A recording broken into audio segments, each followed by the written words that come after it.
पश्चिम बंगाल में ताबड़तोड़ चुनाव प्रचार बीजेपी की तरफ से। वहीं इसी कड़ी में गृह मंत्री अमित शाह भी आज जनसभाओं को संबोधित करेंगे। 2 जनसभाएं हैं, इसके अलावा एक रोड शो भी है जिसे केंद्रीय गृह मंत्री अमित शाह संबोधित करने वाले हैं। पार्टी के लिए चुनाव प्रचार को धार देंगे केंद्रीय गृह मंत्री अमित शाह। ललित लगातार हमारे साथ जुड़े हुए हैं, हमारे असिस्टेंट एडिटर ललित। जैसा कि मैंने पहले भी कहा कि भारतीय जनता पार्टी एड़ी चोटी का जोर लगा रही है और इसी कड़ी में जब प्रधानमंत्री नरेंद्र मोदी चुनावी मैदान में जनसभा को संबोधित करने वाले हैं तो गृह मंत्री अमित शाह भी पीछे नहीं है।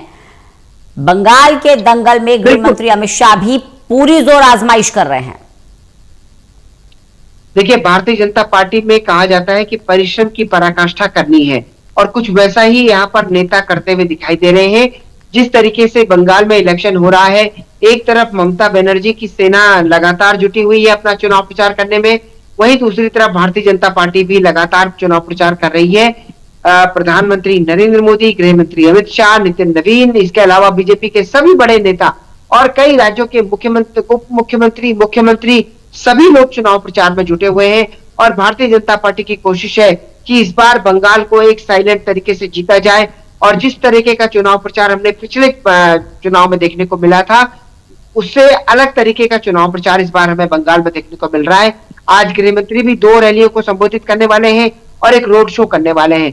तो कुल मिलाकर भारतीय जनता पार्टी की कोशिश है कि कल शाम को 5 बजे तक चुनाव थमने से पहले, प्रचार थमने से पहले अपनी पूरी ताकत को वहां पर झोंका जाए और बंगाल के नतीजों को इस बार भारतीय जनता पार्टी के पक्ष में बदला जाए। क्योंकि जिस तरीके से भारतीय जनता पार्टी ये बात कह रही है कि जब उन्होंने 2 से 77 तक का सफर किया था वो भी काफी महत्वपूर्ण था और अब जब वो 77 से एक लंबी छलांग लगाने की तैयारी कर रहे हैं तो वो भी काफी महत्वपूर्ण होगा। हालांकि अब ये जनता इसमें क्या कहेगी, क्या नहीं कहेगी या क्या फैसला लेगी, ये तो 4 तारीख को पता चलेगा। लेकिन इतनी बात साफ है रंजना कि दोनों पार्टियां काफी मेहनत कर रही हैं और अब नतीजा किसके पक्ष में जाएगा ये देखना होगा। बिल्कुल ललित, लेकिन यहाँ पर एक खास बात जो देखने वाली है, पिछले चुनाव के मुकाबले इस बार चुनाव प्रचार को और ज्यादा धार दी गई है। पश्चिम बंगाल को लेकर भारतीय जनता पार्टी कितनी सीरियस है और कितनी मजबूती के साथ प्रचार कर रही है, इसी से अंदाजा लगाया जा सकता है कि चाहे केंद्रीय गृह मंत्री हो, चाहे प्रधानमंत्री हो, चाहे बीजेपी के राष्ट्रीय अध्यक्ष हो, चाहे रक्षा मंत्री हो, तमाम बड़े चेहरे भारतीय जनता पार्टी ने चुनावी मैदान में उतारे हुए हैं। बिल्कुल, और ये तो आपने जो नाम लिए ये तो काफी बड़े नेता हैं। इसके अलावा आप देखिए कि कई राज्यों के उप मुख्यमंत्री, विधायक, इसके अलावा कार्यकर्ता जो संगठन में जिनके पास पद है, उन सभी को जो है वहां पर भेजा गया है और वो लगातार अलग अलग इलाकों में जाकर कैंपेन कर रहे हैं।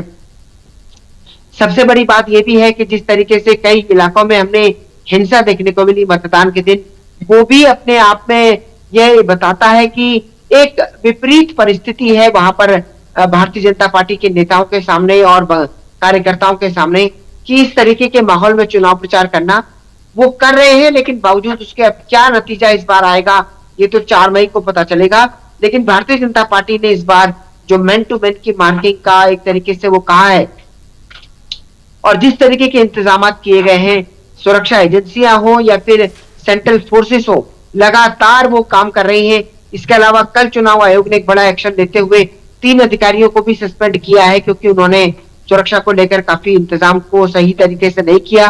तो कुल मिलाकर चुनाव आयोग की तैयारी और भारतीय जनता पार्टी का संघर्ष, अब देखना होगा कि किस तरीके से भारतीय जनता पार्टी की जीत मिलती है या एक बार फिर उसे जनता विपक्ष में बैठाती है।